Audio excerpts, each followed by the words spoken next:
The National Weather Service in Fort Worth has issued a severe thunderstorm warning for southeastern Kaufman County in north-central Texas, western Henderson County in central Texas, southeastern Ellis County in north-central Texas, central Navarro County in north-central Texas, until 10:15 p.m. Central Daylight Time. At 9:37 p.m. Central Daylight Time, a severe thunderstorm was located near Alma, or 8 miles southeast of Ennis, moving east at 30 miles per hour.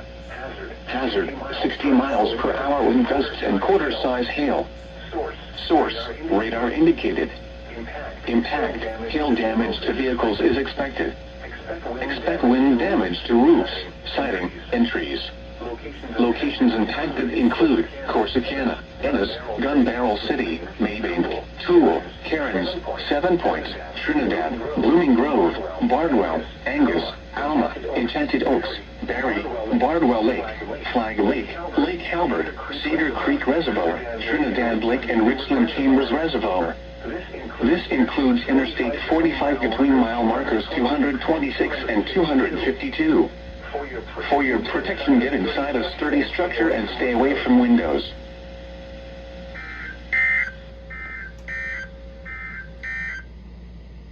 The current time is 9:40.